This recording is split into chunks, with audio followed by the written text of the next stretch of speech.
Noah Schneider felt a rush of excitement as he glided on his skis down the side of a mountain.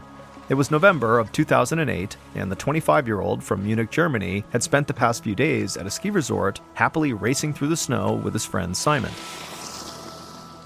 Noah came to a stop and paused to enjoy the view. He and Simon were far away from the resort. They were out in the backcountry, where the terrain was much more rugged. Noah loved how wild the backcountry was, and how the surrounding forests filled the air with the smell of pine sap. Noah looked up above him and saw Simon was working his way down the slope as well. Noah was ready to get going, so Noah took a deep breath and then launched himself down a wide-open snowfield full of deep powder. But just a few turns later, he felt the snow under his feet begin to shift, and then suddenly it completely gave out underneath him. Noah's heart leapt into his throat as he was pulled down into a river of snow. Then the snow loosened and began to slide down the mountain. It was an avalanche, and there was nothing he could do to get out of it.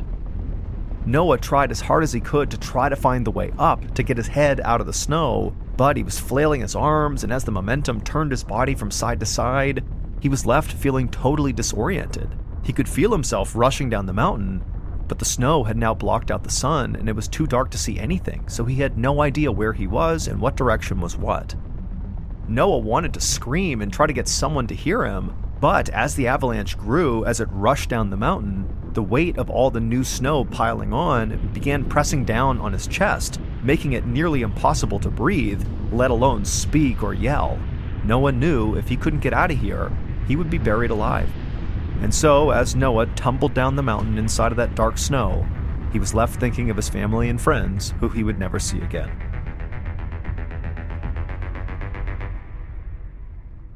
But the next thing Noah heard was a soft and steady beeping.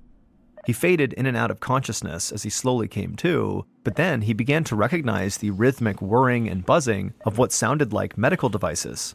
His head was pounding and his eyelids were heavy, but he managed to open them just enough to take in his surroundings. He was propped up in a bed in a beige, clinical-looking room he didn't recognize. Next to him, a blue curtain was drawn, cutting the room in half.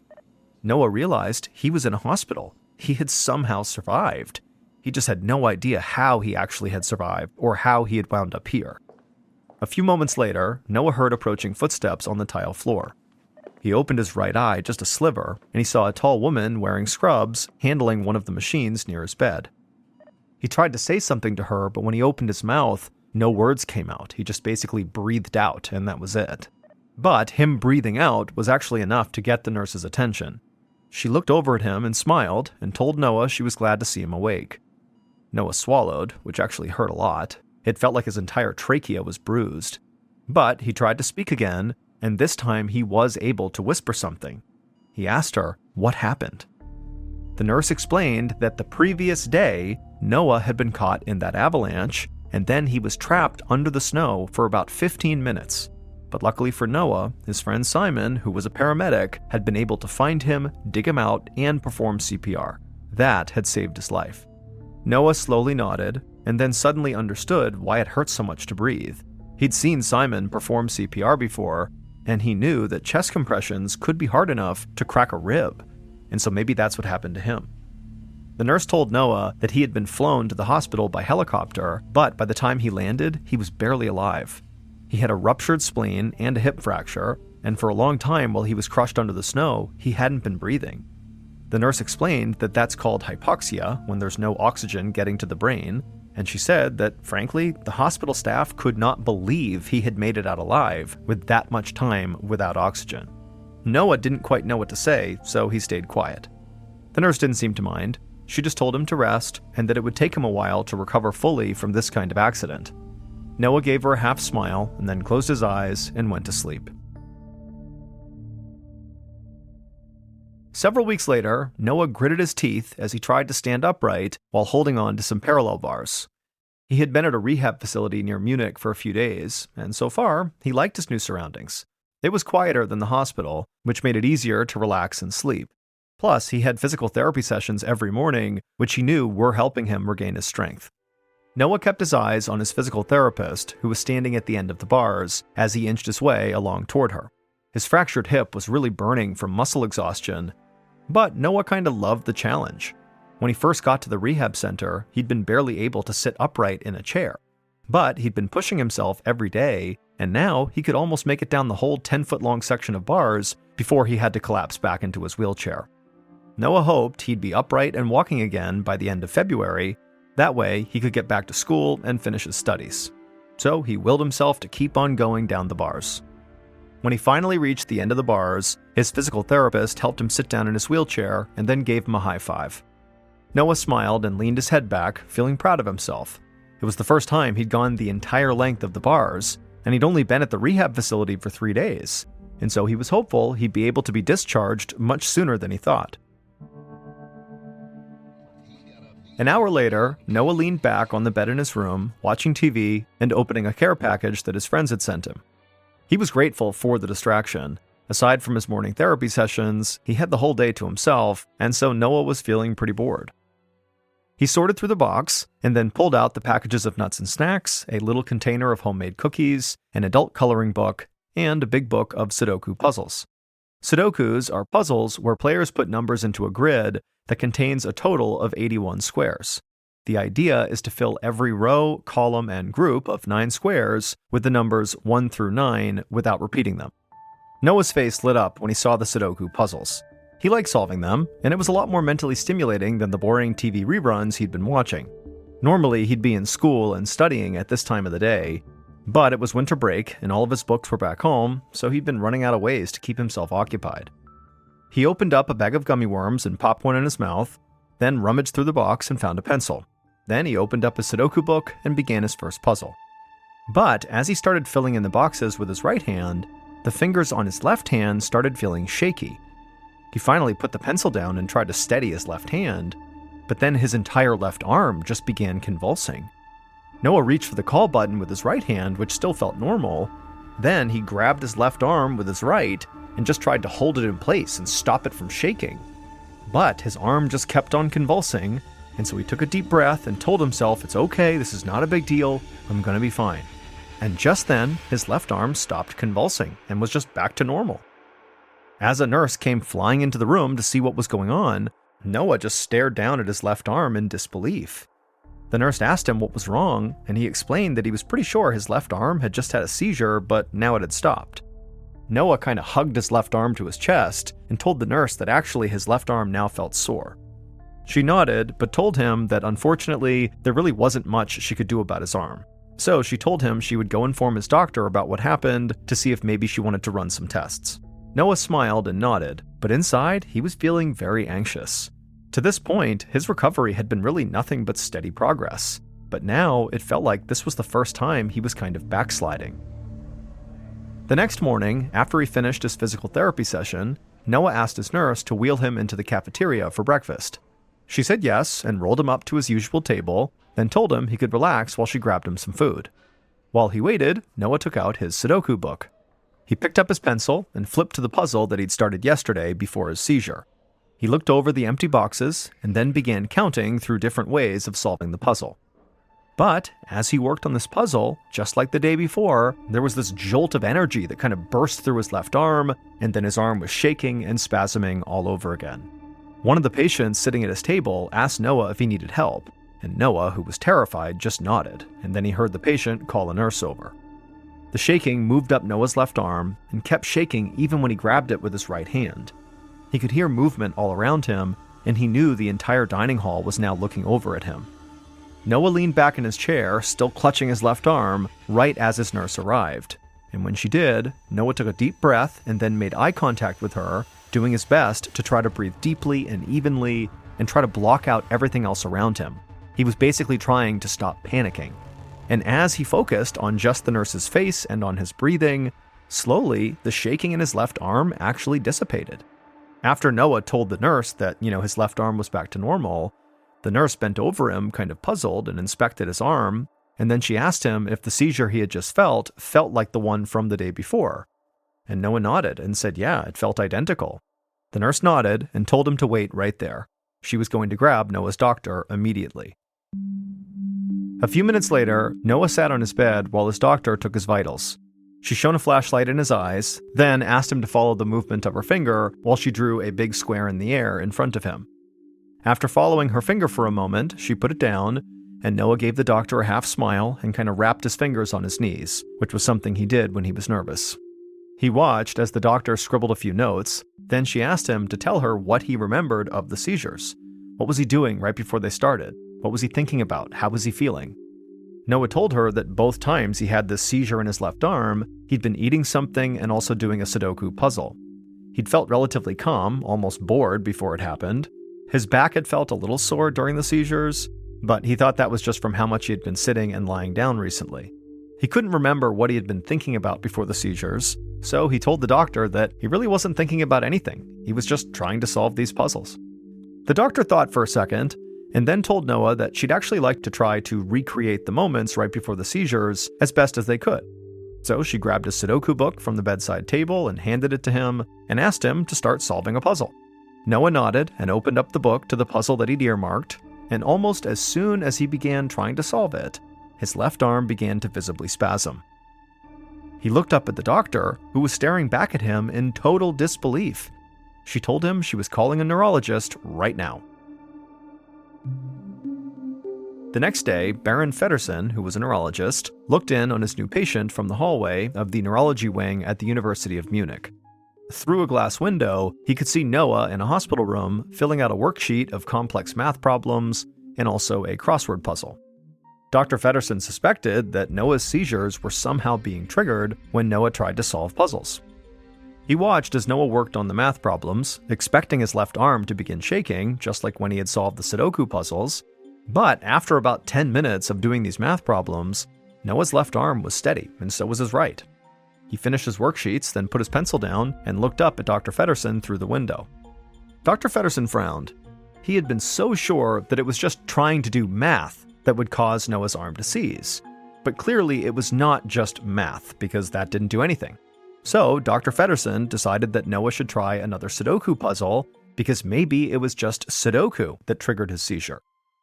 So the doctor brought a Sudoku puzzle into the room, and he watched as Noah began to solve it, and within moments, Noah's left hand began to shake uncontrollably. Once the seizure had passed and Dr. Feddersen was sure Noah was okay again, he took a step back and just thought for a second. There had to be something unique about these Sudoku puzzles that was causing these seizures, but the doctor just could not understand what that kind of X factor was. What was it about Sudoku puzzles that was triggering this reaction from Noah? I mean, the doctor had never heard of a case like this in all his many, many years of practicing neurology. Finally, the doctor told Noah he'd be right back. He needed to go run some tests. 30 minutes later, Dr. Feddersen watched as a nurse secured a cap containing sensors and wires to Noah's head. Then Dr. Feddersen turned his attention to his computer screen right as the nurse handed Noah a Sudoku puzzle. As Noah began working on the Sudoku puzzle, Dr. Feddersen watched squiggly lines appear on his monitor. These were Noah's brain waves, and at first, Noah's brain activity looked completely normal. Then, a section right in the middle of the screen, right in the center of Noah's brain, began to light up, just as his left arm began to shake. Noah put his pencil down as the nurse moved a bit closer, and within a few moments, the seizure stopped, and his brain waves went back to normal. Reviewing the chart, Dr. Feddersen could see Noah had just suffered a classic seizure. But there was one little piece of brain activity that caught Dr. Feddersen's eye, and he realized he needed to ask Noah some questions about the way he solved Sudoku puzzles. And what he learned shocked and amazed him. It turned out that Noah pictured the Sudoku numbers in a three-dimensional grid, like a big blank cube that he could fill with numbers. Imagining the puzzle that way activated the part of his brain used for spatial reasoning called the parietal lobe. During the avalanche, while Noah was buried under the snow and unable to breathe for 15 minutes, the lack of oxygen had killed neurons in this part of his brain. So now, when he tried to use spatial reasoning to solve these Sudoku puzzles, he was overstimulating his parietal lobe, which caused a seizure. And because he did not think in 3 dimensions when he did simple math problems or crossword puzzles, those didn't trigger a reaction at all.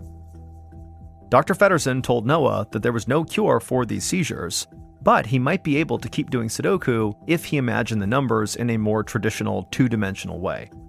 But Noah actually was not able to work on the puzzles that way. He was too rooted in the way he typically solved these puzzles, and so ultimately he just gave up Sudoku altogether.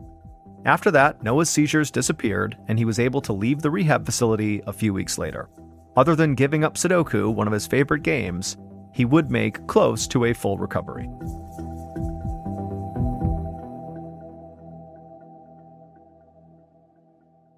Here is our second story called Killer Jet Lag. On July 3rd, 2010, Kelly Granger walked out of the arrivals gate at John F. Kennedy Airport in New York City. She had a huge smile on her face, not just because she was happy to be home after more than 6 weeks away, but because her travels had changed her life. After finishing her sophomore year of college, 19-year-old Kelly had gone abroad for study in the African nation of Ghana. Kelly was an anthropology major, and she'd studied modern and traditional Ghanaian life while also volunteering to help Ghanaian people in need. On weekends, she and her classmates had traveled all over the country. She'd made some local friends she hoped to stay in touch with forever. All in all, this trip had been one of the best times of her entire life. Kelly made her way to the baggage claim area, where her family was already waiting for her. She already missed Ghana, but she had to admit that it was good to be back in New York and to feel the warm embrace of her mom and dad. She was also exhausted and ready to get home and sleep off the jet lag after crossing 4 time zones during her long flight. But over the next few days, Kelly had trouble shaking off her fatigue, and she had a very persistent headache. She figured these things would just go away once she got fully readjusted to being back in this time zone, but when Kelly woke up on the 5th morning after she got back, her headache was worse than ever. She rolled over and realized she was drenched in sweat. In fact, she was feeling so sick, she couldn't even get out of bed. So she wrapped her comforter around her more tightly and called for her mom, Gina. Then she laid in bed, shivering with her eyes closed, until she heard her mom come into her room and sit beside her on the bed. After her mom put a hand on Kelly's forehead and felt how warm she was, she told Kelly she was going to take her to the doctor. Gina just had a feeling that whatever was going on with her daughter seemed more serious than just jet lag or a little bug she'd caught on the way home, and so she wasn't going to take any chances. That afternoon, Kelly sat on her doctor's examination table with a thermometer in her mouth. She kept her eyes closed, as though that might get rid of the terrible headache that was pounding in her temples.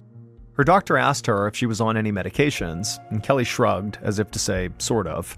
While she was in Ghana, she had been taking a malaria prevention medication called mefloquine, but she'd stopped taking it when she left, even though that was kind of recently, and since then she had not taken anything else. Suddenly, the thermometer beeped, and so the doctor gently pulled it out of Kelly's mouth. He told Kelly she did have a mild fever, but nothing too alarming. Then he quizzed Kelly about whether she had always remembered to take her anti-malaria pills. Mefloquine is highly effective, he said, but only if you take it every single week. You can't miss taking it. Kelly's mind was fuzzy from her headache, but she felt positive she'd taken the medication. Her school had made a big point of reminding her and everybody else that they had to take it every single week. The doctor nodded and sat back in silence for a moment, and then he told Kelly and her mom that this looked like just a very bad case of jet lag. In some people, that groggy feeling can last for a week or more, and the best treatment is just to rest. And so the doctor told Kelly to go home and rest and come back in a week if she still didn't feel better. 2 nights later, Kelly rolled from side to side in her bed. It was nearly 3 a.m., and while she was usually a sound sleeper, this night her headache and nausea were so bad she was finding it really hard to sleep. It also felt like her fever was spiking, and her chills were so bad that her teeth were actually chattering, but every time she pulled her comforter around her to warm herself up, she'd start to sweat. It was like she was alternating between being stuck in a furnace and a freezer. Finally, out of just sheer exhaustion, she did begin to drift off to sleep. And all of a sudden, Kelly heard a low voice calling out to her from somewhere in her bedroom, and it was saying something extremely strange and kind of threatening. She would soon be moving on to the next step, the voice said, but it warned Kelly not to tell anyone or she'd be sorry. Kelly was so scared that she jolted awake. But there was no one in her room, and her room seemed totally normal. Morning light filtered through her curtains, bathing her room in a reassuring glow. But Kelly still felt terrible and clammy and cold, and she was even panting like someone had just been chasing her. She told herself whatever had just happened had to have just been a bad dream. But at the same time, Kelly did not want to be alone right now. So she got out of bed and went downstairs where she could hear her mom and sister in the kitchen making breakfast. Kelly's mom looked up when she went into the kitchen and she asked Kelly how she slept. Kelly wanted to give an honest answer about this weird voice she heard in her room that maybe was in her dream and maybe wasn't, but then she remembered what that weird voice had actually said. Basically, don't tell anyone about the voice. Now, Kelly was not superstitious, but for some reason, she obeyed the voice's commands. So without mentioning the voice to anybody, Kelly just sat down at the kitchen table and said she slept just fine. The next morning, Kelly awoke in a cold sweat again, clutching her chest. The deep voice was back again, telling her she was nearly ready for the next step. Kelly couldn't help but feel scared, even as she told herself that, probably her fever was responsible for making her dreams so vivid, to include strange voices. But regardless, Kelly got out of bed to go brush her teeth. However, when she got to her bedroom doorway, she stopped. She looked down the hallway and realized she had no idea where the bathroom was. She looked at the other doors in the hallway and the stairs leading down to the foyer, but somehow nothing looked familiar. For a moment, she wondered if she was actually still asleep. But no, she was not. This was no dream. As Kelly began walking down the hallway, the floor began to move, knocking her off balance. She fell into the wall, then held it for support as she stood upright. She tried to walk again, but now the walls were bending and warping. The stairs began to slide away from her, and each door in the hallway slowly moved up and down and up onto the ceiling. Kelly kept trying to get her footing, but every couple of steps, she just hit the wall again. It was like the walls were jumping out to knock her off balance. So Kelly sank down onto all fours and began to crawl to the steps that led downstairs, where she knew her mother would be. When she reached the stairs, Kelly closed her eyes and sat on the top step. Then slowly she began to slide down each stair almost like a slide. Finally, she reached the bottom of the stairs and felt the hardwood floor beneath her feet, and at this point, she was able to actually stand. And right away, she thought to herself, I need to find my mom.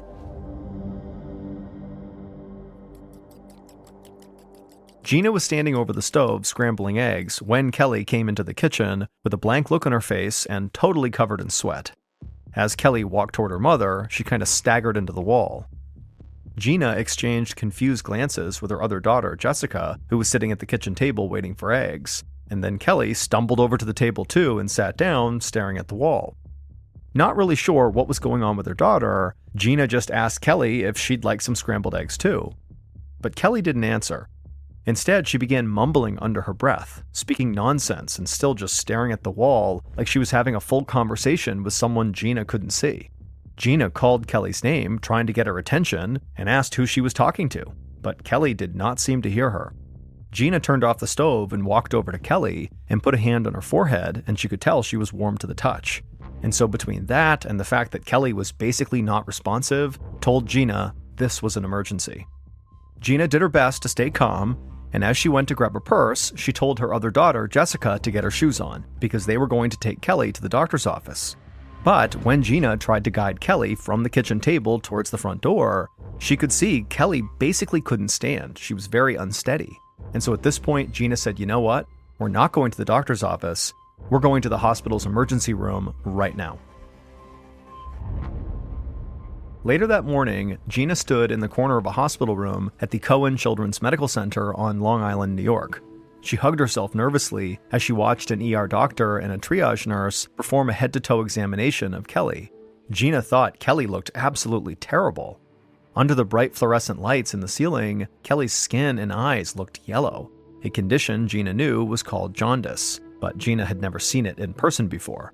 A moment later, the doctor confirmed that Kelly did have jaundice, and that could be a sign that she had a blood disease or a liver infection like hepatitis B.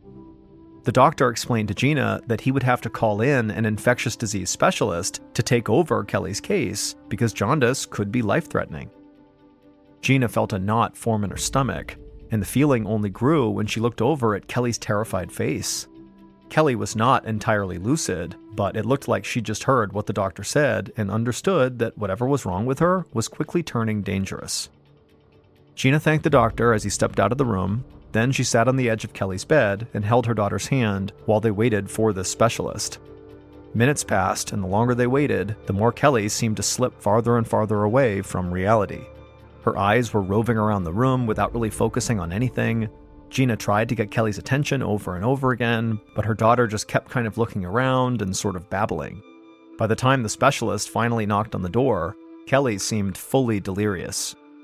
The specialist introduced himself as Dr. Sunil Sood, but Gina did not waste time introducing herself. Instead, she just hopped off the bed and directed Dr. Sood to Kelly and said, "Please help her." Dr. Sood walked across the room and immediately began assessing Kelly. After just a few moments, he turned to Gina and confirmed that Kelly did seem delirious, which unfortunately was a very bad sign. It meant that whatever Kelly had was rapidly evolving and now causing neurological complications. The doctor said he needed to order a full blood workup right away and hoped it would tell him what was wrong with Kelly. 45 minutes later, Gina, Jessica, and Kelly's father, Albert, paced in the waiting room until Gina finally spotted Dr. Sood walking down the hallway toward them. Gina held on to Albert for support as Dr. Sood cleared his voice and then explained to the parents that he did know what was wrong with Kelly. She had malaria. Gina shook her head. That was impossible. She promised Dr. Sood that Kelly had taken the medicine to prevent malaria while she was in Ghana. She asked him if maybe this could be something else. But the doctor said there was absolutely no mistaking malaria for something else under the microscope.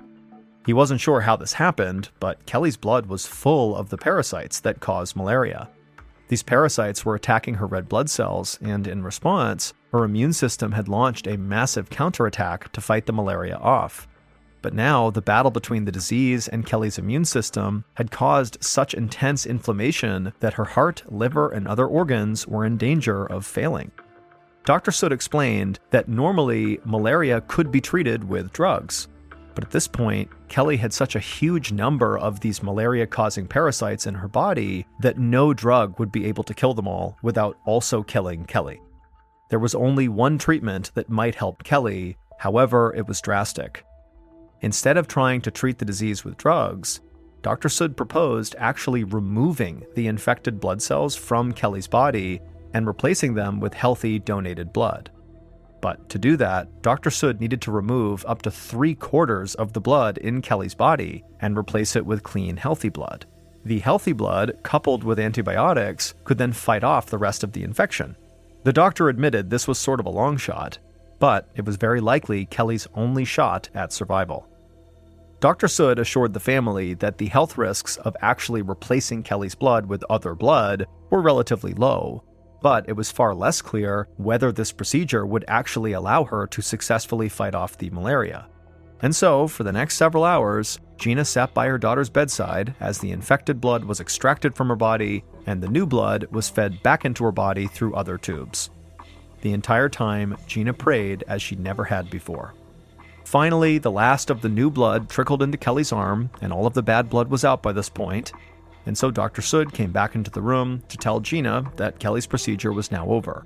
And so now her daughter would stay unconscious for a while as her body adjusted, and then everybody would just have to wait at least several hours to see if this procedure had actually worked. After 3 long, anxious hours of waiting, Kelly's mother, Gina, could hardly stand it anymore.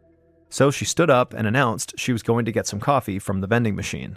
Basically, she just needed to do something to take her mind off this waiting. But just as Gina picked up her purse to leave, she heard a rustling noise coming from the bed. She whipped around and looked at her daughter, and Kelly's eyes were wide open and focused. She was looking at her father, and she smiled and said hi to him as though she'd just woken up from a nap. A few moments later, Dr. Sood strode into Kelly's hospital room and told Kelly and her family that the blood replacement strategy had worked. The malaria parasites were rapidly disappearing from her body. Gina smiled at him and thanked him over and over again for saving her daughter. But there was one thing that still didn't make any sense to her. She didn't understand how her daughter could have gotten malaria in the first place.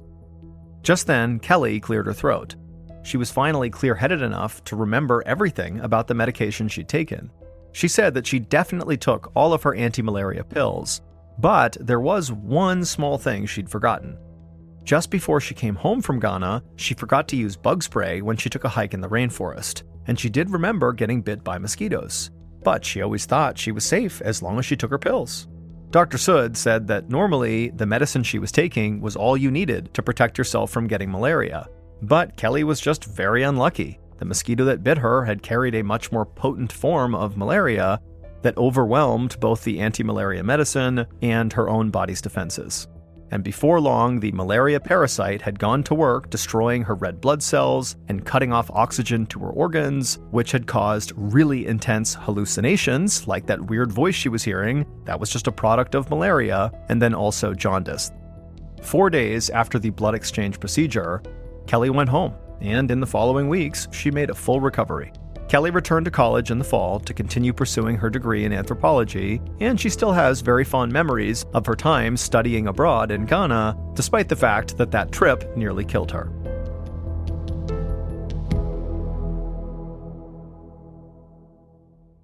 June of 2011, I had just failed a very stressful and anxiety-inducing underwater test as part of Navy SEAL training, and after I failed this test, my instructor told me to get out of the pool and go over to the corner with the other failures. And so I made my way to the edge of the pool, I climbed out, and I sulked my way to the corner where I saw my other classmates who had met a similar fate on this test. They were all sitting in the corner with their backs to the pool in neat rows.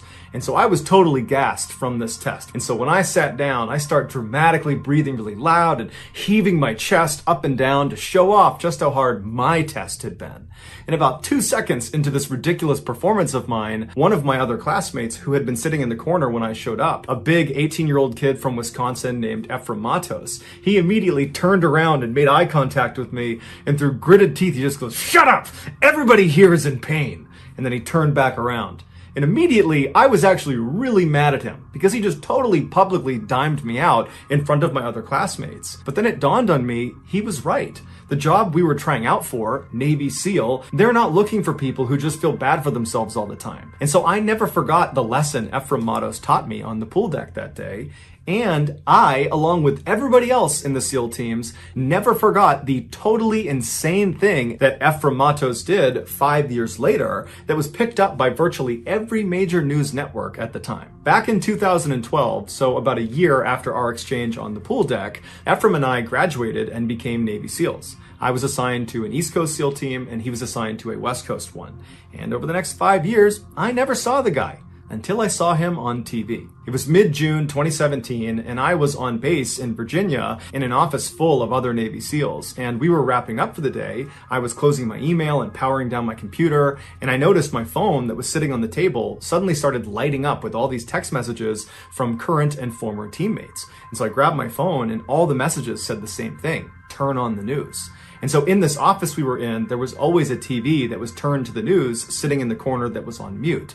And so I turned to look at this TV, and on the TV from a distance, all I can see is breaking news and Middle East. And so given our profession, news like that tended to have a direct impact on our day-to-day lives. And so I assumed all these text messages must be about whatever happened in the Middle East. And so I get up, I walk over, I grab the remote, and on my walk back to my seat, I'm turning the volume up, and everybody else in the room is turning around to watch the TV as well. And we start hearing the TV reporters talking about this group of American civilians that had gone to Iraq and taken up arms against the terrorist organization ISIS. And so as they're talking about this group of American civilians, they put on the screen an image of one of these Americans. It was this big bearded guy in his mid-20s carrying an AK-47 rifle standing behind a tank somewhere in the Middle East. And as soon as I saw that picture, I knew right away why I had gotten that flurry of text messages from current and former teammates. It's because we all know this guy. The guy on TV was Ephraim Moss. 5 years earlier, after our graduation, Ephraim checked into his first SEAL team out on the West Coast, and very quickly after he showed up, they deployed to Afghanistan. During one of their missions, Ephraim was in the back of his patrol as they walked across this huge open field as they left this village they had just been in. And so Ephraim, in virtue of being in the back of the patrol, was in charge of looking behind the unit and make sure no one was coming after them. And so Ephraim periodically would turn around and he would look and make sure no one was following them. And then at some point when he turned around, he saw two little girls that couldn't have been more than 5 and 7 years old running out of the village and start running down the road towards them. Now, earlier in the day, when Ephraim and his team had been in that village, they had found a children's backpack lying in the middle of the road. And when they went up to inspect it, it turned out to be rigged with explosives. Now, no one had gotten hurt. They had defused the explosives, but they were very weary for children's backpacks. And so as Ephraim sees these two girls running up to him, he can see they're both wearing similar style backpacks to the one they found in the road. They were suicide bombers. Ephraim began screaming at these girls to stop, go back, don't come any closer, or I'll have to shoot at you. But he could tell they weren't stopping. They were just running up the road. He could see there were tears coming down their face. They were totally upset. They were obviously innocent. They were young kids. They'd been put up to this by the Taliban. But Ephraim, because he was in the rear security of his patrol, he had to deal with them like they were threats. And so at some point when they wouldn't stop, he raised his rifle up, he flipped the gun off safe, and he put his reticle right on one of the girls, and he began applying pressure to his trigger. But right as he was about to squeeze and fire a shot, the girls just abruptly stopped. It's like they knew they were about to be shot, and they turned around and they ran back towards the village. And so Ephraim put his finger off the trigger, he flipped it back on safe, he lowered his rifle, and he breathed a huge sigh of relief.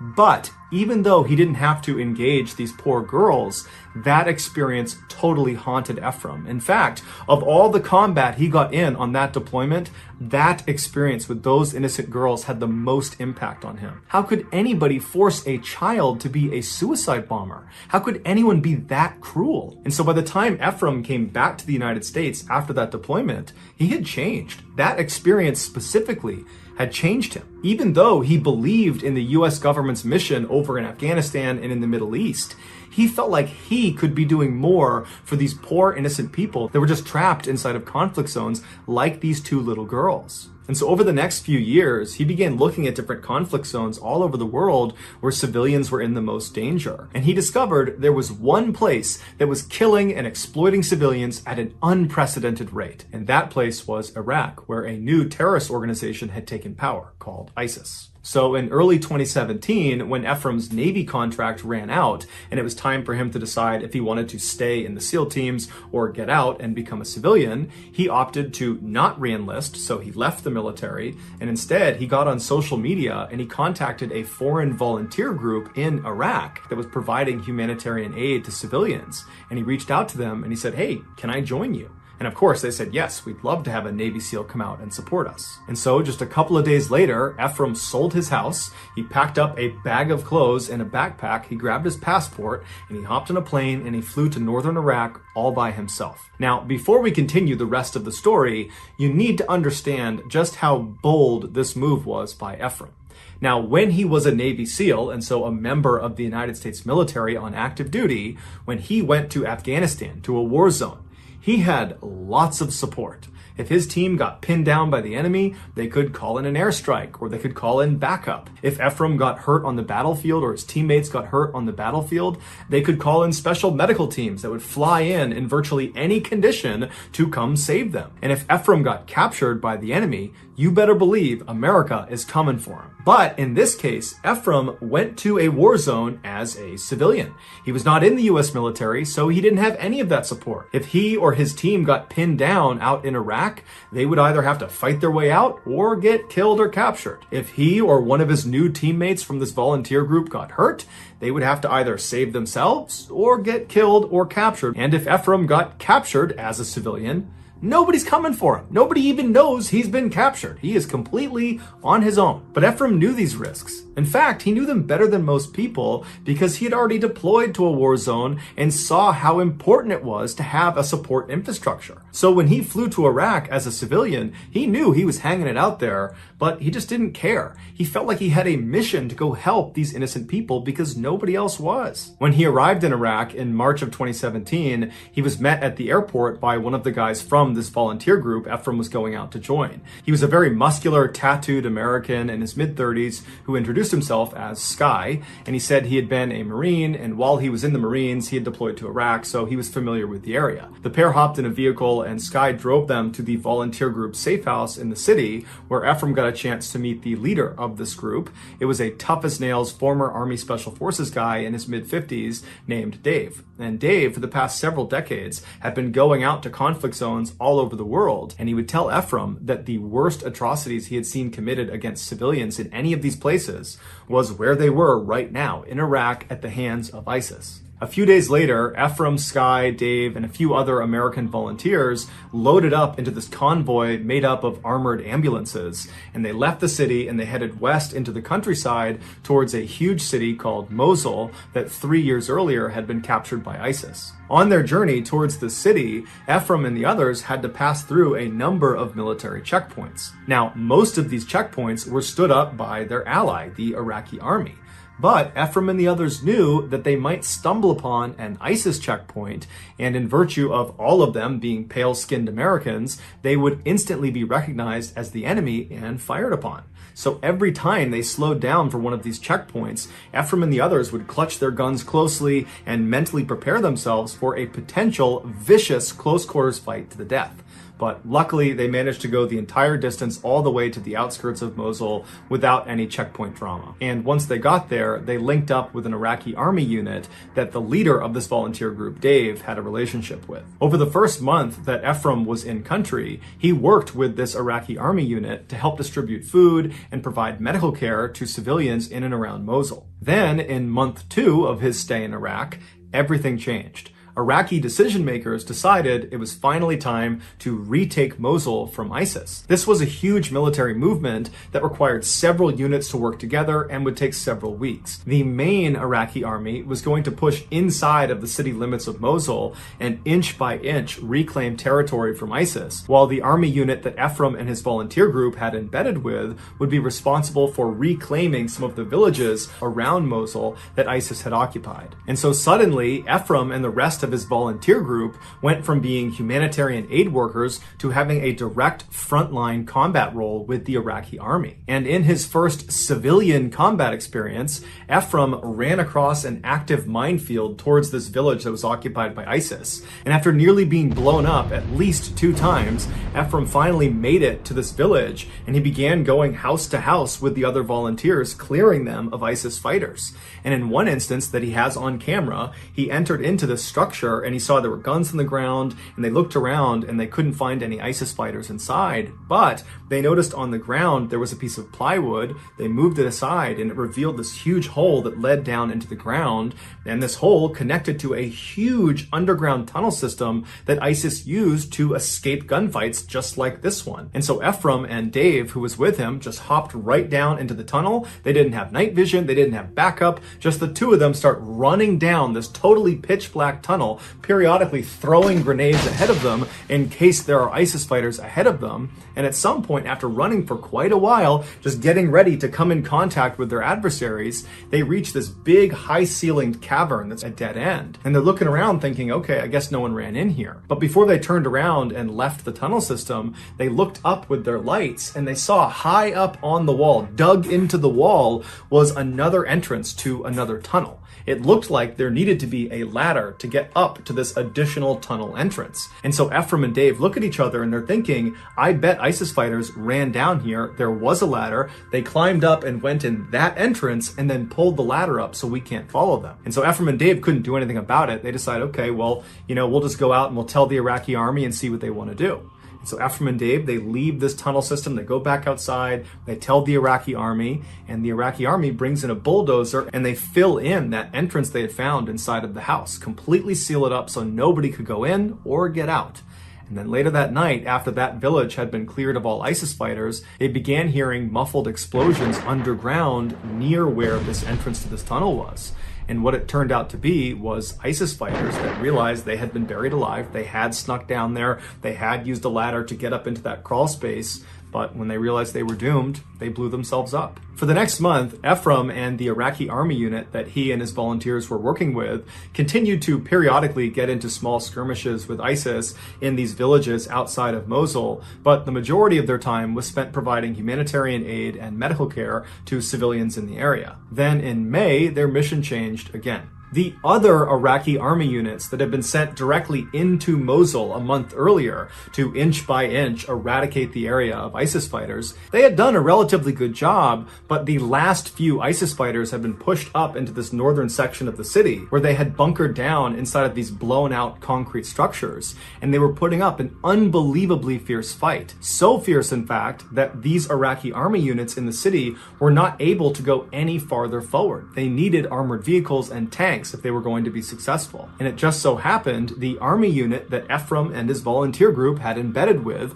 that had been outside of Mosul this whole time, they were an armored unit. They had armored vehicles and tanks. And they were ordered to head right into the heart of Mosul and liberate it once and for all. And so on May 4th, Ephraim and the other volunteers loaded up in their armored vehicles, and they joined this huge line of dozens and dozens of tanks and other armored vehicles looking at the western side of Mosul. There was just a field between them and the city walls. And as soon as this massive convoy began moving forward towards the city just opened up on them. Heavy machine gun fire, rocket fire, mortars. It was just absolute chaos. ISIS knew they were coming, and so they were unleashing everything they had on them. And Ephraim would say, after his vehicle actually got inside of the city limits of Mosul and was on one of their roads, all these booby-trapped cars began detonating all around them, and the machine gun fire and rocket fire and mortar fire only intensified.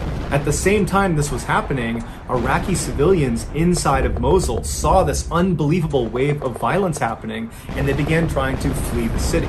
Now, ISIS had effectively kept them hostage inside of Mosul because they needed lots of civilians in and around the area, because it prevented Iraq and America and other forces that were fighting ISIS from indiscriminately bombing Mosul to get rid of the ISIS presence there. And so when ISIS saw these civilians running away, they began shooting them to deter other civilians from trying to escape. And so right in front of Ephraim, as he's driving into the city, men, women, children are just being gunned down all over the place. Naturally, Ephraim and the other volunteers hopped out and tried to return fire at these ISIS shooters, but they were so well fortified in different structures, they couldn't even see them, let alone hit them. So they did the next best thing. Ephraim and the others began putting themselves out in the open to draw fire on themselves so that other nearby civilians could run to safety. And for the next 3 days, that's what they did, constantly exposing themselves and dodging bullets. And then also, when they weren't doing that, they were treating these civilians that had been wounded and other Iraqi soldiers that had been wounded. Now, to this point, Ephraim had seen combat when he was in the United States Navy as a Navy SEAL, and he'd seen combat as a volunteer with this group.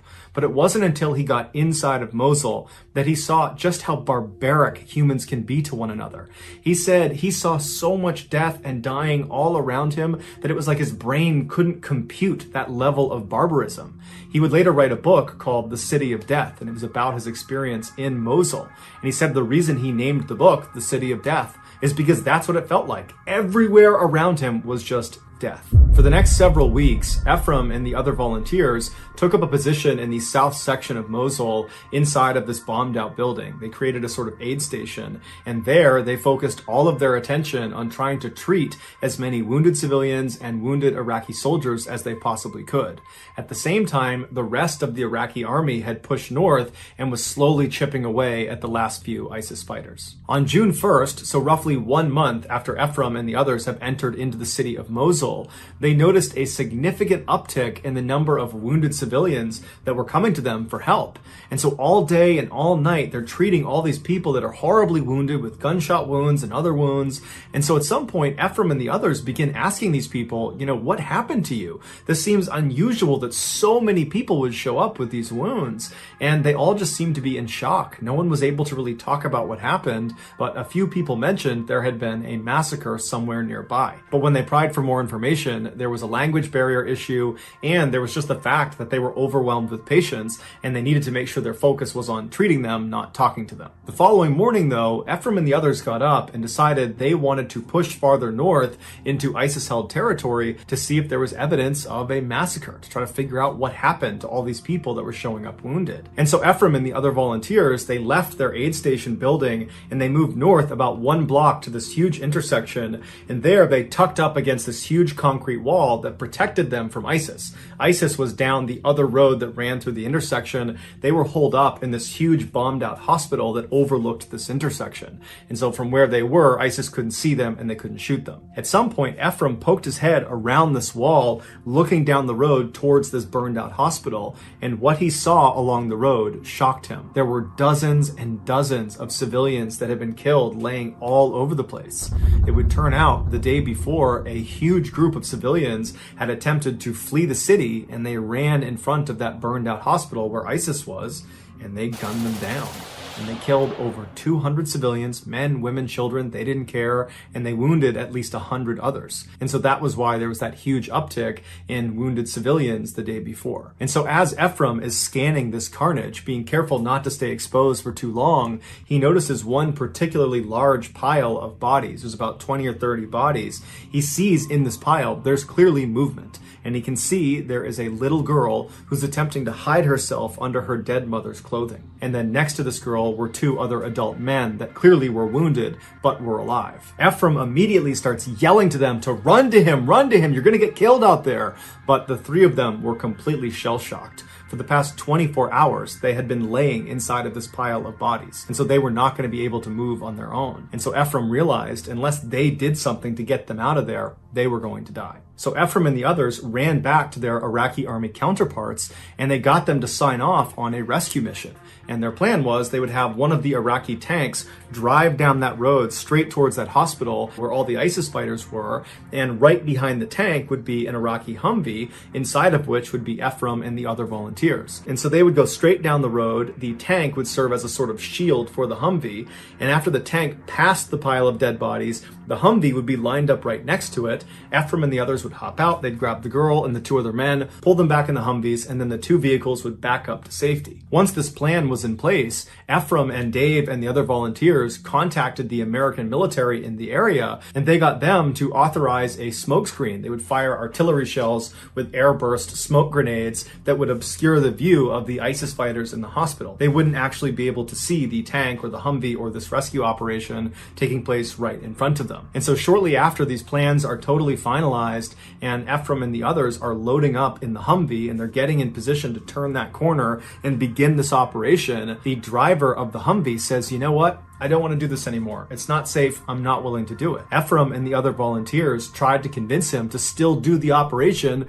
because they didn't have time to get a replacement Humvee, and they had already coordinated with the American artillery units that were going to be firing these shells at a certain time, and so they really didn't have an opportunity to do this operation again if this guy backed out. Not to mention, if they didn't get out there quickly, these three people were going to die anyways. And so finally, when Ephraim realized this driver was not going to budge, he was not going to go in this operation, Ephraim and the others got out of the Humvee and they walked up to the tank driver and they asked him, are you still prepared to go on this rescue operation? And he said he was. And so even though if they went through with this mission, it would mean Ephraim and the others would be on foot behind the tank, completely exposed, they were still totally down for doing it. In fact, Ephraim would say at no point did they consider canceling the mission. They were so focused on saving these three people that they were prepared to sacrifice themselves to do it. And so the tank driver closed his hatch, Ephraim and the others got behind the tank, they turned that corner so they're facing the hospital, and then a couple minutes later, as planned, American artillery launched these airburst smoke grenades that totally obscured ISIS's view. And as soon as those smoke clouds were in the air, ISIS came out and just started firing randomly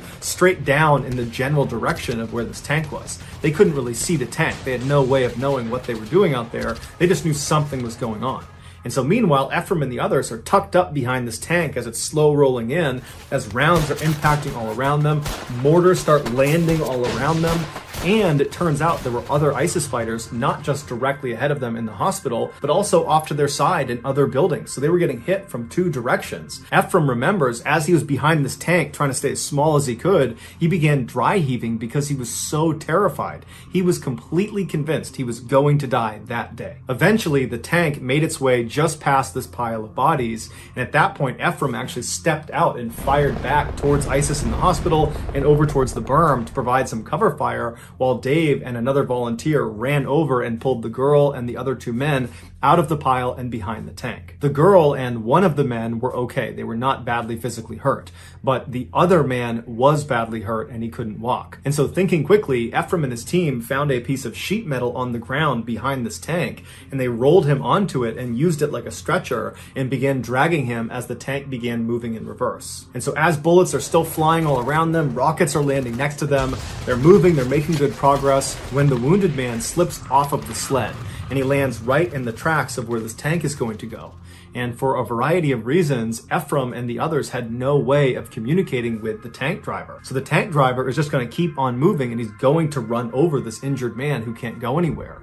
And so thinking quickly, Ephraim leaps down, he grabs the injured guy, and he rolls with him out of the way of the tracks right as it goes past him. But now Ephraim and this wounded man are outside the protection of the tank, and rounds start impacting all around them. The smoke screen at this point is pretty much cleared, and so ISIS sees them. And Ephraim at this point makes a heartbreaking decision. He looks at this guy who he knows cannot move himself. He's badly wounded. He makes eye contact with him. He holds his hand, and Ephraim just shakes his head and says, "I'm sorry," because he knew he couldn't move him fast enough behind the tank before both of them got shot, and he couldn't throw him on his back in time before both of them got shot.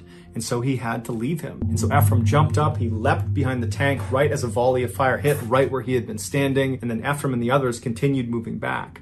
That wounded man would go on to be killed by ISIS. Only a few moments after Ephraim was back behind the relative safety of the tank, he suddenly fell to the ground and felt a pain in his right leg. He had been shot through the leg. But where he fell was right in line with where one of these tank treads were coming. But again, they can't talk to this tank, so they can't stop the tank from running him over. And so a surge of adrenaline came over Ephraim, and he leapt up onto his feet and just continued hobbling behind the tank despite this gaping hole in his leg. Eventually, they made it all the way back to that intersection where they had started, but the only way they could get back down the alleyway to safety with the Iraqi army was to run across a small segment of this street. Basically, you needed to be exposed for just a second running across. But at this point, the smoke screen was gone. ISIS knew exactly where they were, and they were waiting for them to pop out from behind that tank. And so Ephraim and the other volunteers are screaming across this gap in the road towards the Iraqi army to get them to send an armored vehicle across this road, pick us up, and bring us back across. We can't run across this gap without getting shot. But because of the chaos and the noise, the tank is firing, there's mortars, there's rockets, there's gunfire, it's crazy, the message was just not received. And so in a sudden fit of madness and frustration and fear and all sorts of things, Ephraim just runs across the street. And he gets to the other side miraculously without being hit again. And there he tells the Iraqi army, send an armored Humvee across this gap, get the girl, get the guy, get the rest of the volunteers, save them. Seconds later, an armored Humvee crossed that gap. They picked them up and brought them back. And at this point, Ephraim is now lying on the ground behind that concrete wall. So he's relatively safe, and he's getting his leg bandaged up. And he remembers when the girl and the guy were brought out and they were safe and alive, the Iraqi army erupted in cheers. It was this unbelievably happy moment in an absolutely tragic, horrible time. The Iraqis would transport Ephraim in an armored ambulance to an aid station south of where this intersection was, and there they would put him on a cot, and a doctor would rebandage his leg, and then he would walk away. And so Ephraim is left inside of this room to kind of think about what had just happened, and he looked over to his left, and just 2 beds over from him was the girl he had just nearly died saving. And she was sitting on her cot. She wasn't looking at him. She was looking straight ahead. Her dark hair was matted down, and she was just kind of staring into nothingness. It was clear she was still in shock, but she did look relatively unhurt. And then at some point, another Iraqi doctor came over and gave her some food and water, and she ate and drank ferociously. Ephraim just stared at her in awe. At that moment, she was the most important thing in his life. And as he's staring at this miracle child, the doctor that had given her food and water noticed him staring, and he came over to Ephraim and he just said, "Her name is Demoa. She's 4 years old, and she's going to be just fine." After the doctor had walked away, Ephraim pulled his hat down over his face and he just wept. Ephraim never had a chance to actually speak to Demoa because she was so scared of everyone around her that he decided to just give her her space. But he would later find out that she was reunited with her living family members, and today she is alive and well. After his injury, Ephraim was sent back to the United States, and it was then that he learned their rescue operation had been filmed by a guy who was there that day documenting war crimes by ISIS. He saw this rescue operation happening, and he just started filming it. After this man posted the footage online, it went viral, and before long, major news outlets all over the world were reaching out to Ephraim and the other volunteers for interviews. This was the story that me and my teammates in Virginia in that office saw in 2017, and that image we saw of Ephraim standing behind the tank with the AK-47, that was moments before he rushed out behind the tank and provided cover fire for Dave and the other to run over and grab the girl and the other 2 men. The gunshot wound that Ephraim sustained in his leg wound up being relatively minor, if you consider gunshot wounds to be minor. It did not hit an artery and it did not shatter his bone. And so after only a few months, he was more or less back to strength, and instead of just taking it easy, he was in another conflict zone in Burma, this time working with a new volunteer organization, one that he founded called Stronghold Rescue and Relief. And their mission is to protect and care for families in conflict zones. Their motto is, "The only thing necessary for the triumph of evil is for good men to do nothing." Despite being a very small organization, they are having enormous impacts all over the world, but they need our help. They rely on a small army of people who pitch in small donations every month to keep operations flowing. So if you're a fan of the strange, dark, and mysterious, please consider joining their army by supporting them on a monthly basis, just like I am. If you do, you'll not only gain my respect and admiration, you'll also get sent one of these awesome shirts with that amazing quote on the back. The link to join their army is in the description of this video. Also, if you just click on that link, it will bring you to their website and you can see the full unedited footage of their rescue mission. So that's gonna do it, guys. For 29-year-old Sherry Rasmussen, heading out to the movies on Sunday night with her husband seemed like the perfect ending to what had been, for them, an unusually nice weekend. The popular comedy they'd picked out for that night's entertainment, Down and Out in Beverly Hills, was just the answer to what John Ruetten called their Sunday night blues, that feeling that only one night's sleep stood between them and the start of their busy Monday to Friday work week. As Sherry opened the closet in their townhouse and pulled out their coats, she looked over at the 3 red roses John had given her that morning, 1 flower for each of the 3 months they had been married. Sherry had rearranged the roses in their slim glass vase and put them in the center of the dining room table where the flowers added a cheerful note of color. But seeing them now, Sherry couldn't keep from sighing. It was February 23rd, 1986, and Sherry and John had known one another for a total of 21 months. And Sherry had somehow expected that they would have worked out all their problems before they had exchanged wedding vows back on November 23rd. But that hadn't happened. Instead, the last 3 months had seemed to bring their differences in everything, from how they communicated to how they handled money, into sharper and sharper focus. And this evening, as the two of them got ready for the 40-minute drive to the movie theater north of their home in the Van Nuys neighborhood of Los Angeles, California, Sherry just hoped they could avoid a repeat of other times when they'd spent entire car rides arguing with each other. It was still hard for Sherry to forget one of their first getaways together as a married couple, a ski trip to Mammoth Mountain 5 hours away. From the time they had stepped out of their townhouse to the time they had arrived at the ski resort, Sherry had argued with John about money, and 2 months later, that was still a sore subject. The problem was not their income. They both had good jobs. Sherry was the director of critical care nursing at the Glendale Adventist Hospital, 25 minutes south of their home. 27-year-old John was a mechanical engineer who had just started a new job with a manufacturing company located 30 minutes north of their townhouse. Instead, the problem, as Sherry saw it, was that John had a taste for new and expensive cars, and he didn't mind at all going into debt to pay for them. There was the BMW he'd bought her in place of an engagement ring, and then there was the brand new 1986 Mazda RX-7 sports car that they'd be driving tonight to the movie theater. Sherry had always been someone who saved money. Despite growing up in comfortable circumstances in a comfortable neighborhood in Tucson, Arizona, Sherry's parents had been very strict about money. They had taught all 3 of their daughters to live within their means, and that meant doing things like not buying fancy cars you couldn't pay for with cash. On that trip to Mammoth Mountain, Sherry had told John that she was going to split up their bank accounts and set up a savings account in her own name. By the time they'd arrived at Mammoth, they'd been so upset and annoyed with each other that instead of skiing and spending a romantic overnight together, they just pulled into the resort parking lot, gone to the restrooms, piled back into the car, and driven 5 hours back home to Van Nuys.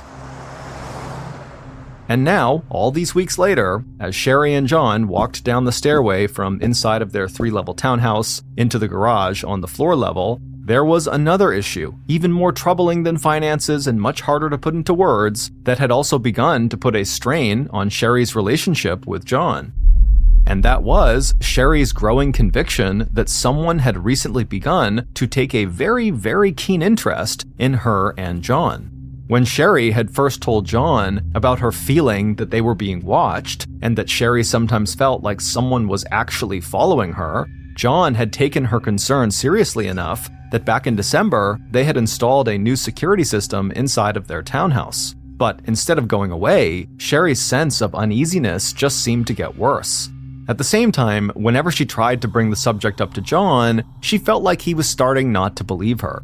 Now, as Sherry opened the front passenger seat and slipped inside the sports car, she promised herself that she was not going to let her annoyance with John spoil the 3-month anniversary that had started that morning with his gift of roses. Instead, Sherry forced herself to think about what a nice day she and John had just had. After she and John had eaten a leisurely breakfast together, they'd been joined by Sherry's younger sister and her husband Brian, who made the hour-and-a-half drive west to Van Nuys from Loma Linda. Sherry had let her brother-in-law drive her new silver BMW, while Sherry enjoyed fussing over Teresa, who was 5 months pregnant with her first child. And after Brian and Teresa had left, Sherry, who loved all outdoor sports and activities, had gone for a long run. And when she got back, she and John had yet another visitor. Mike Buldrick was one of several of her husband's old college friends, ex-girlfriends, and dorm mates that Sherry had met since she started dating John. While not all of those people had become Sherry's friends, her smile when she got back from her run and saw Mike was genuinely warm and welcome. Mike had been one of the groomsmen at Sherry and John's wedding back in November, and no matter what had happened since then in Sherry and John's life, that day in late fall had been such a happy occasion for all of them. Now, as John started the car engine and backed the Mazda out of the garage, Sherry wondered whether John ever talked to Mike or anyone else about things like money or Sherry's safety concerns. But looking now over at John's untroubled face, Sherry decided he probably didn't, because to John, they weren't really his problems. They were Sherry's problems. Turning her gaze back to the road in front of them, Sherry hardly noticed the neighborhoods and towns she and John were passing on their scenic route to Simi Valley. Glamorous places like Beverly Hills and Malibu and Pasadena, places that had made her adopted home state of California famous throughout the world. Instead, what Sherry was seeing in her mind's eye was the face of that person who was staring at her and John when they were out eating dinner recently at a local restaurant, and then melting out of sight immediately after locking eyes with Sherry. And instead of hearing the sound of traffic as the maroon Mazda sped north, Sherry heard the sound of the phone calls once and sometimes twice a week, and then a click whenever Sherry or John actually picked up the receiver to say hello. John could say what he wanted to about there being a problem with the phone line, but Sherry wasn't buying it. And the more Sherry felt like John was dismissing her concerns, the more Sherry had started to confide about her fears and the issues in her marriage, not to John, but to her friends and to her parents. And in particular, Sherry had found that her father, Nels Rasmussen, was taking every one of her conversations very seriously. Nels had always been especially protective of his middle daughter, the child who was so smart she'd been enrolled in college at the age of 16, and who turned heads everywhere she went thanks to her physical beauty, and to the fact that she was a full 6 feet tall in stocking feet. And Nels was equally proud of how his joyful and playful youngster had grown up into a kind, independent, and fun-loving young woman whose sense of adventure and ambition had taken her from Tucson, Arizona, out to the bright lights and big city of Los Angeles. Nels was also less worried about Sherry's difference with John over money than he was about Sherry's other harder-to-define fears about being watched and maybe even threatened. Nels might not know all the details of Sherry's marriage and life, but he did know his daughter was not prone to imagining things or having anxiety attacks for no reason. Nels had also sensed in his latest phone conversations with his daughter that Sherry, who had always been a person of action, had come to some kind of a decision. And, as Nels later reported to his wife, he had the distinct impression that with or without John's support or involvement, Sherry was going to take steps of her own to resolve the strains she was feeling in her marriage, and to make sure that both inside and outside of her townhouse, she felt safe and free from any prying eyes. By the time John and Sherry had pulled into the parking lot surrounding the brightly lit movie theater, the hypnotic motion of freeway driving had worked its magic, and Sherry had finally relaxed. and when John stepped around to her side of the car to open the door for her, she gave him that radiant smile that never failed to take his breath away. A few hours later, their hands still buttery from the bag of popcorn they had shared, Sherry and John were stepping out of the crowded movie theater into the darkness and making their way through the busy parking lot back to their car. The movie had lived up to its good reviews, and the story about a rich couple whose stale marriage and lives are changed by the arrival of a homeless vagrant had made both Sherry and John laugh. But as Sherry settled into the passenger seat of the Mazda for the drive home, she suddenly found herself thinking about the husband in the film, who was having an affair with the couple's live-in maid. Looking over at John, Sherry reminded herself of the very direct conversations she and John had had before getting married about always being able to trust one another. As for John, from the moment he had met Sherry almost 2 years ago at a party hosted by a mutual friend, all other women in his life had been instantly forgotten about, and the good-looking engineer with the dark hair and white teeth had fallen hook, line, and sinker for the tall, friendly, and vivacious nurse who was now his wife. Turning to smile at Sherry, John put the key into the ignition, turned on the engine, and a few minutes later, they had joined the river of cars that flowed south down the freeway into Los Angeles.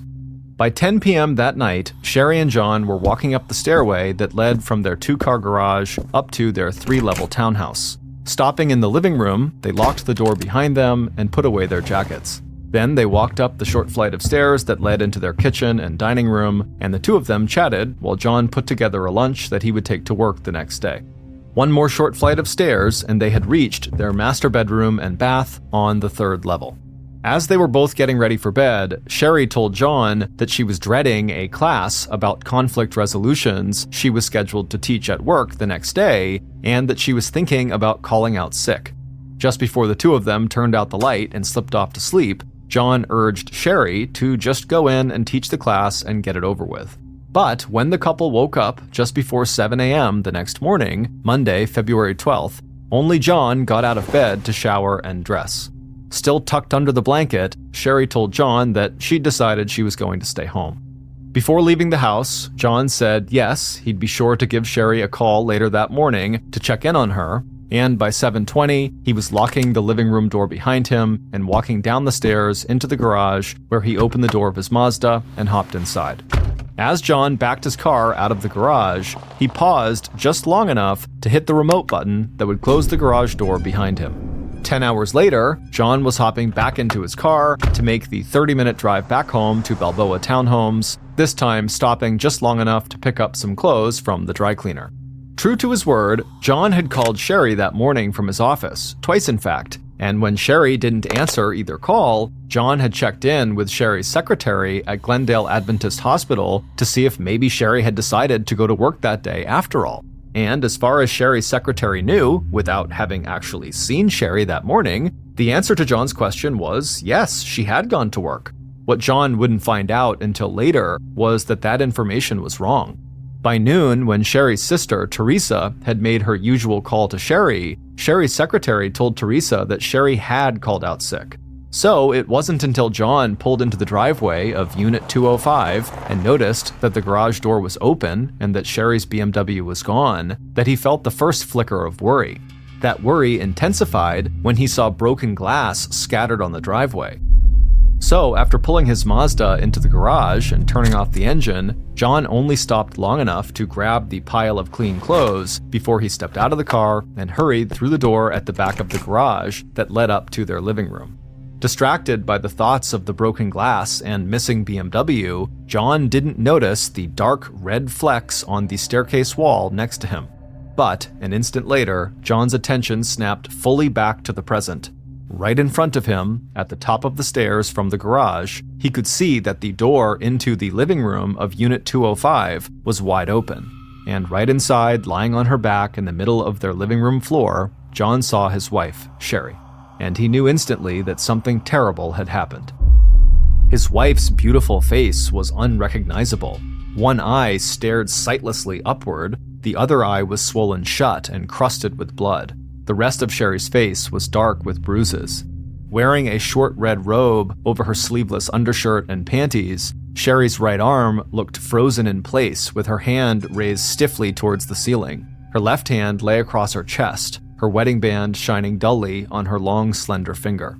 All around Sherry, there were smears of blood and signs of a terrible struggle. Electrical cords and wires snaked across the floor, most of them leading to the stereo equipment that was stacked in a messy pile right next to the door where John was now standing. Carefully laying his armload of clothes over the back of the sofa, John took a few slow steps towards Sherry's body. Then, with the toe of his shoe, he reached out and touched the stiff, cold flesh of his wife's bare leg. A moment later, John had picked up the phone that had been knocked to the floor and dialed 911. When the emergency dispatch operator at the Los Angeles police station answered the call and asked John the nature of his emergency, his voice was flat with shock. "I think my wife is dead." And then, after giving his address and ending the call, John pulled a hand towel out of a small cupboard, walked back over to Sherry's body, and draped the towel over her ruined face. As John would tell the first medics who arrived on the scene 8 minutes later, the sight of Sherry's facial injuries was so upsetting that John never even noticed the 3 bullet holes in Sherry's chest or the bite mark on the inside of her left forearm. By 8 p.m., so 1 hour and 45 minutes after first responders had arrived inside of Unit 205, the lead detective on the Sherry Rasmussen murder case had also arrived on the scene. While the crime scene techs were busy taking pictures and marking the location of pieces of evidence, Detective Lyle Mayer joined his junior partner and the head of the Van Nuys Homicide Bureau to do a walkthrough of the crime scene. As the husband of the victim, and as the person who first discovered Sherry's body, John was automatically a person of interest, and the detective planned to question John at the police station as soon as investigators finished this initial examination of each room in the townhouse. The investigator also knew that it would take days and even weeks before all the evidence collected from the scene would be fully cataloged, tested, and analyzed. But even without all that information yet to come, at the end of an hour, Detective Mayer and his 2 colleagues had formed what Mayer believed was a very strong theory about the cause of Sherry's death. Starting with the stack of stereo equipment next to the door and the apparent theft of Sherry's expensive BMW car from the garage, it looked to Detective Mayer like Sherry had been the victim of a burglary that had gone tragically wrong. And 2 hours later, after questioning Sherry's husband John at the Van Nuys police station, Detective Mayer had not discovered any information that seemed to contradict that theory. During his interview with the detective, John had been obviously upset over his wife's death, often breaking down in tears as he answered one question after another. But over the course of the interview, John was able to give the lead investigator, a 20-year veteran of the Los Angeles Police Department, a complete account of John's last conversation with Sherry before John left for work that morning, and also a complete account of where and how John himself had spent the day. And when John described exactly what he had done before leaving the house for work that morning, the detective was also sure he just figured out why there was no sign of forced entry at the crime scene.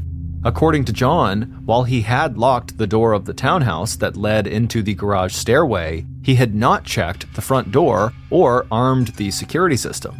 It now seemed likely to the detective that all the attacker or burglar had to do to get inside the townhouse was just turn the front doorknob and walk right inside. And no, John told the detective, he and Sherry did not keep a gun in their house. No, John had never and would never hurt Sherry. No, they had no enemies. And finally, absolutely no, there were no problems or issues with their marriage. No disagreements about money, no ex-girlfriends or ex-boyfriends, no unexpected or unwanted visitors, and no unusual calls, just a technical glitch that had caused their phone to ring, even though when he or Sherry answered, the line was always dead. Crying, John told the detective that he and Sherry had just celebrated their 3rd-month anniversary of their marriage. Quote, "We just got married," John said. "We were having the best time." End quote.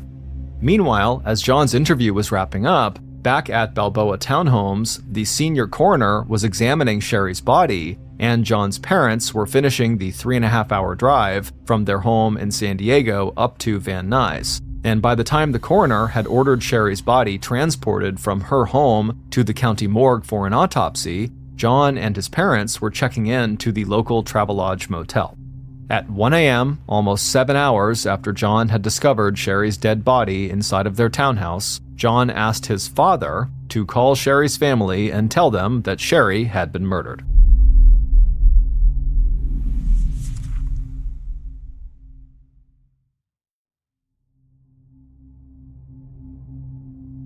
At 1 p.m. in the afternoon of April 10th, 1986, so 6.5 weeks after Sherry Rasmussen's murder, Detective Mayer got the break in his investigation that he'd been hoping for, the one that he was sure confirmed his theory that Sherry had been killed in the course of a robbery gone wrong. It was also a break that Detective Mayer hoped would help him do what he'd so far failed to do, which was to make an arrest and close the books on this homicide. Not that the lead investigator hadn't made significant progress since receiving that 911 call from Unit 205 on the night of Monday, February 24th. Over the last 46 days, the police had gathered witness statements and done interviews that allowed the detective and his team to narrow the time of Sherry's murder to sometime between 7:30 and 10 in the morning. Police had also been able to identify the type of gun that was used to fire the 3 shots that had actually ended Sherry's life, as well as shattered the door to the balcony, scattering the broken pieces of glass that John had seen in the driveway on the evening that he had discovered Sherry's body. Police had also recovered Sherry's missing purse, apparently just thrown away not far from the murder scene, as well as her stolen silver BMW, which was found 11 days after the murder, undamaged with the keys in the ignition. In addition to providing police with his alibi, John Rutan had agreed to take a lie detector test, and while he was too emotional for the results of that test to be conclusive, Detective Mayer felt comfortable crossing him off the suspect list. The most frustrating part of the last 6 weeks had been the detective's interaction with Sherry's father, Nels Rasmussen, who had arrived in Van Nuys the day after Sherry's murder, accompanied by his wife and Sherry's 2 sisters. Nels, a logger and woodsman turned successful dentist, was all about the questions he thought the detective had not asked, like why had John and Sherry installed that security system in the first place? What were they afraid of? And why weren't detectives questioning John Rutan's ex-girlfriends? And why weren't police following up on Sherry's complaints to Nels that she was being followed by someone? And why couldn't John seem to recall any of these arguments he'd been having with his wife over money? And over Sherry's conviction that someone was openly watching them. The detective had been very happy when Nels and his family had left Los Angeles after just 3 days to head back to Tucson, Arizona, where they would bury their daughter at a family-only service on March 2nd, just 8 days after her death. But now, 1.5 months later, Detective Mayer wouldn't have minded having a quick conversation with Nels Rasmussen, because the police report that had just landed on the detective's desk looked like it answered every single one of Nels' loudly expressed doubts over Mayer's theory that burglars had killed his daughter. The report detailed a robbery that had happened earlier that day, just 2 blocks from the townhouse where Sherry had been murdered 1.5 months earlier. Except this time, the woman who had surprised the robbers while they were in the act of ransacking her home, she had not been killed or injured. Instead of confronting her, the robbers had fled, leaving a stack of her expensive stereo equipment next to an exit door and driving off in a blue station wagon they'd parked at the curb. Despite these differences in the 2 crimes, one ended in murder and the theft of a getaway vehicle, while the other did not, Detective Mayer could almost hear the click in his mind as all the pieces of his burglar theory in the Sherry Rasmussen murder investigation fell into place. And this time, he had an eyewitness, a victim who had been able to tell police what the intruders looked like. By late afternoon, police had linked that recent burglary to Sherry's murder, and they had released police sketches of 2 Hispanic men that were now considered likely suspects in both crimes. But over the next few months, despite police detaining and questioning a handful of men and known criminals who matched those descriptions, Detective Mayer and his team were never able to identify and charge the robbers who broke into the condo near Sherry's house, or pull in any other suspects who could be linked to the Sherry Rasmussen murder. Instead, by the end of May, 86 days after Sherry's murder, the investigation into her death went cold.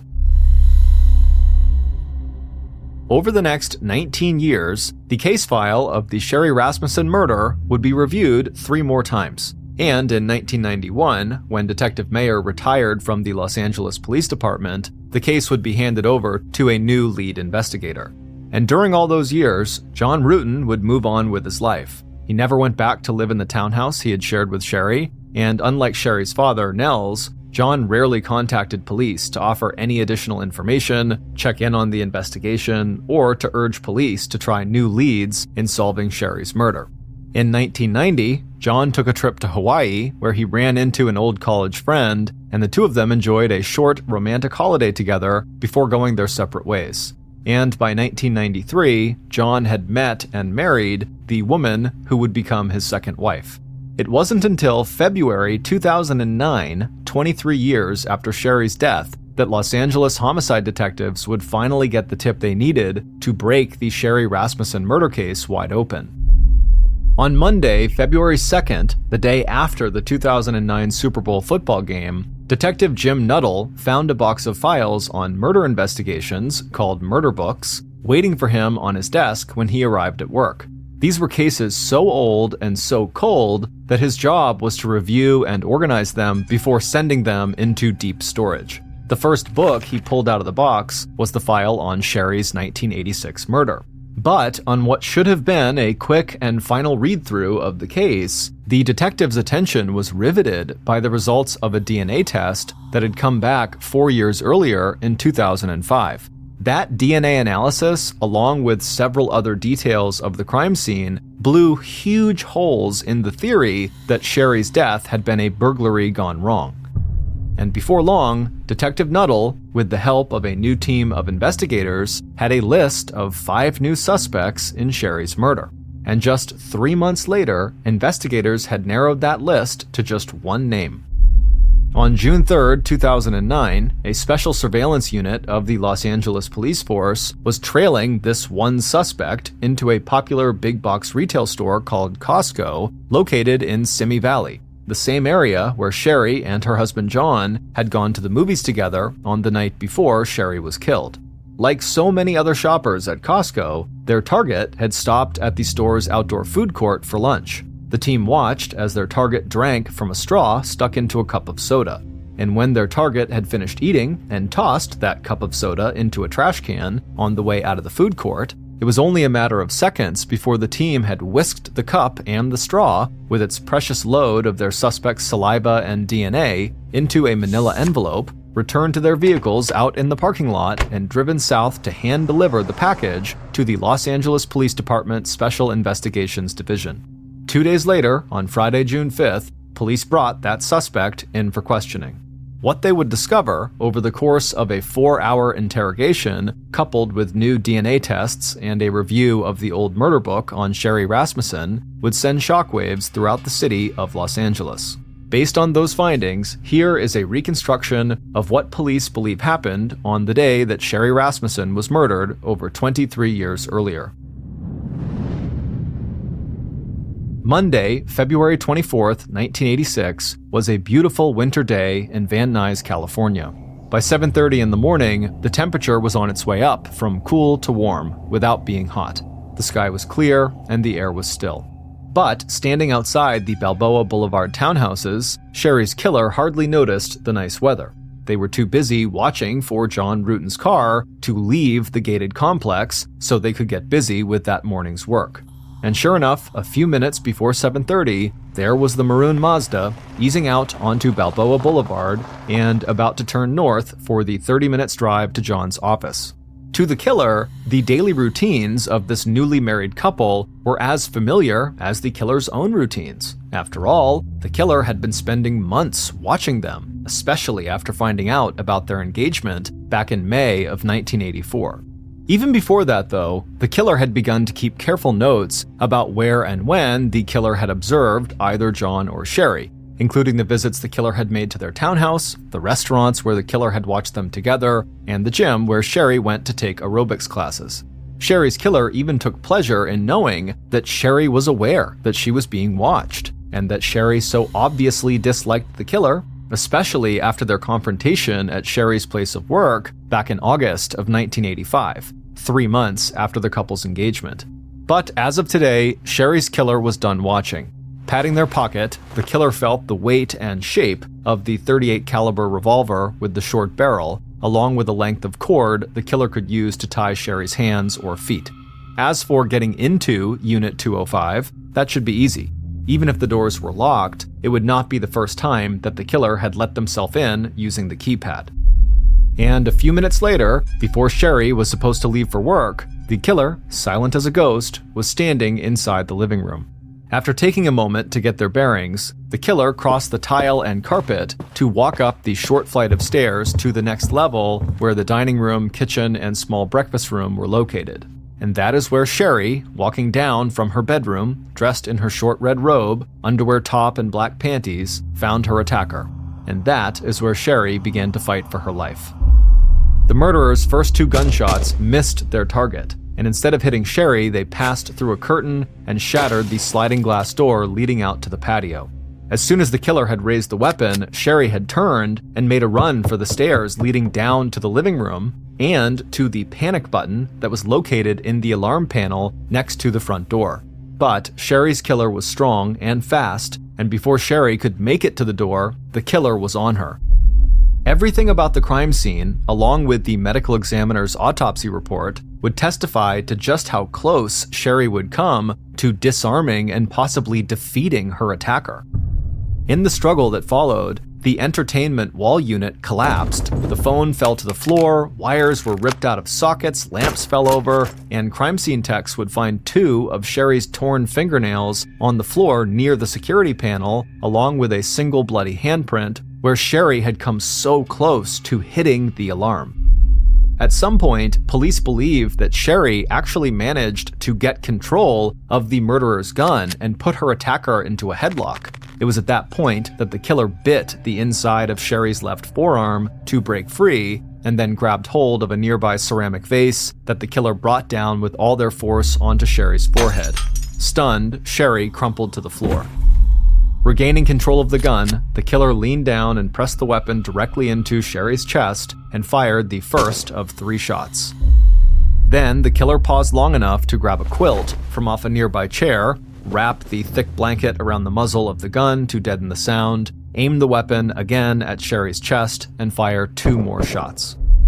At some point in the struggle, ligature marks on Sherry's arms just above the wrists indicated that she had been tied with a cord that was left at the scene of the crime. Her hands, head, and neck would be covered with defensive wounds, bruises, cuts, and scratches, but the most severe damage to Sherry's face, the damage that would be so upsetting to John Ruetten that he would cover his wife's face with a hand towel after calling 911, had been caused by blunt trauma, not just from being struck with the vase, but by being struck at least twice in the face with the butt of a gun. When the killer was sure that Sherry was dead, they stood for a moment over her body, letting their breathing return to normal. Then the killer looked around the room, taking in the damage, remembering the 3 roses in a vase on the dining room table on the next level, and planning how to arrange everything in the townhouse so it would appear to police that Sherry had been killed in a robbery gone wrong. It didn't take much work. All the killer had to do was knock over a few more small items of furniture, pull the drawer out of an end table, and put the stereo equipment in a stack by the door. Then the killer rifled through Sherry's belongings until they found her purse with her wallet and her marriage license inside, as well as the keys to her silver BMW. As the killer left the living room to walk down the stairs into the garage, they left small flecks of Sherry's blood on the wall. What the killer did not realize was that they had also left one of their own bloody fingerprints on the stack of stereo equipment next to the townhouse door, as well as a sample of their saliva embedded in the bite wound on Sherry's left arm. A few minutes later, and the killer had slid behind the driver's wheel of Sherry's engagement car, turned on the engine, and backed out the driveway. The killer left the garage door open as they drove out of the Balboa townhouse complex. 3 years later, the killer would finally meet up again with Sherry's widower, John Ruetten, on a vacation in Hawaii. But a relationship that the killer had hoped would end in love and marriage would only last for a few days. And then John would go back to his new home in San Diego and meet a new woman who would eventually become his second wife. just as John had left the killer once before, years ago, for the beautiful and radiant Sherry Rasmussen. After kissing John goodbye in Hawaii, Sherry's killer, best known to John as the on-again, off-again sexual partner he had met back in college, packed her bags and headed home to Los Angeles. And once there, Sherry's killer, up-and-coming Los Angeles Police Department detective Stephanie Lazarus, did her best to put both John, a man she had loved obsessively since 1978, and Sherry, the romantic rival she had gunned down on February 23, 1986, out of her mind. It would turn out that all of Sherry Rasmussen's fears about being followed were true.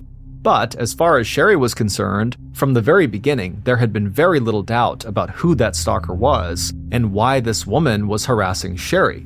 Because back in June of 1985, just weeks after Sherry and John had announced their engagement, Sherry had gotten a visit from an off-duty police officer named Stephanie Lazarus, who told Sherry point blank, quote, "If I can't have John, you can't either," end quote.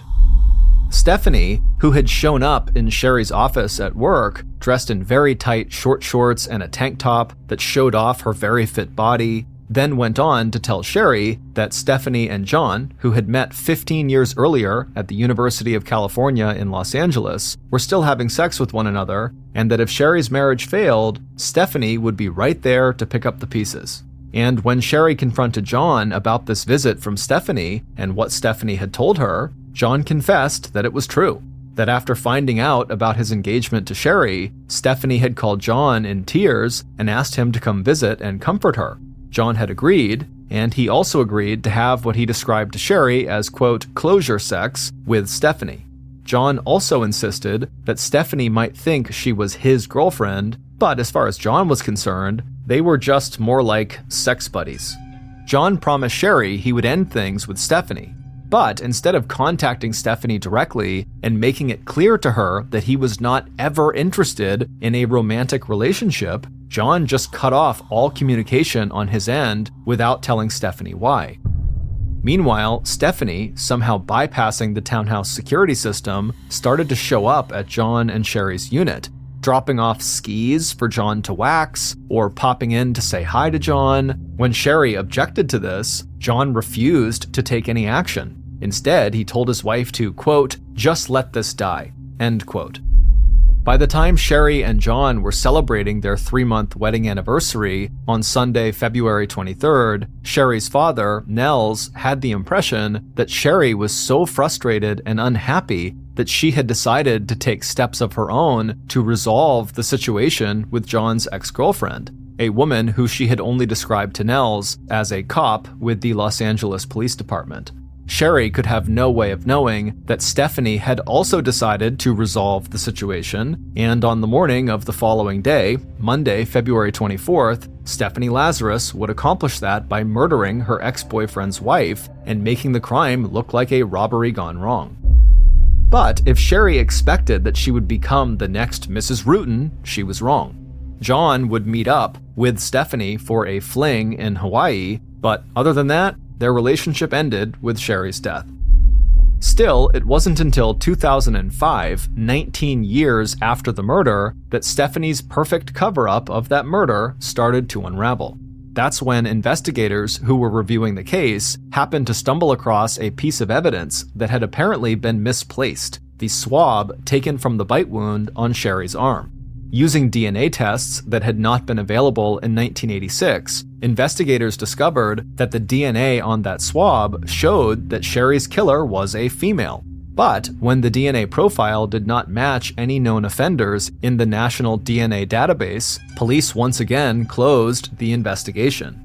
It wouldn't be until February 2009, 4 years later, that Detective Jim Nuttall would review the Sherry Rasmussen murder book and understand the real significance of that DNA finding. If Sherry's killer was a single female, then the original theory about the murderer being 2 male suspects was wrong. There was also a picture of a bloody fingerprint on the stack of stereo equipment found by the door of Sherry's living room, suggesting that the equipment had been stacked after and not before the murder had happened.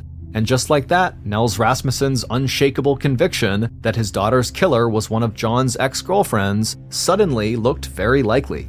And going back almost 23 years, Nels had already put a name to that girlfriend, LAPD Detective Stephanie Lazarus. And by June of 2009, Stephanie Lazarus was number 1 on Detective Nuttall's suspect list too. As he took a closer look at one of LAPD's star detectives, now assigned to art theft detail, the circumstantial evidence kept mounting up. On the day of Sherry's murder, Stephanie had taken the day off, and the weapon used to kill Sherry matched the description of a gun that Stephanie would report stolen 10 days after the murder. There were also the irregularities that the detective had discovered in the case file itself, like someone with police-level access to the murder book had removed any reports or paperwork that contained Stephanie's name, including the handwritten notes and chronology that detailed the entire first 3 months of the Rasmussen investigation. On June 3rd, a surveillance unit that had been following Officer Lazarus collected a DNA sample from a cup Stephanie had thrown away while eating lunch at Costco. And 2 days later, the DNA analysis of that saliva would prove to be a match to the DNA of the killer who had bitten Sherry's inner arm. Stephanie's DNA would also match tissue collected from under Sherry's broken fingernails. On June 5, 2009, Stephanie Lazarus was arrested at the Los Angeles Police Headquarters and charged with the 1986 murder of Sherry Rasmussen. When police searched Stephanie's house shortly after the arrest, they would find a 600-page-long journal that included passages detailing Stephanie's relationship with John and how closely she had watched John and Sherry. Police would also find a well-worn picture taken back in 1979 of John sleeping in his dorm room at college. On the back, in Stephanie's handwriting, was this inscription, quote, "I snuck in at 1 a.m. and took this photo," end quote. In 2012, 3 years after her arrest, Stephanie Lazarus would be found guilty of first-degree murder in the death of Sherry Rasmussen, and she would be sentenced to 27 years to life in prison.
Thank you for listening to the MrBallen podcast. If you got something out of this episode and you haven't done this already, please offer to make coffee for the Amazon Music follow button, but brew it with hot dog water. This podcast airs every Monday and Thursday morning, but in the meantime, you can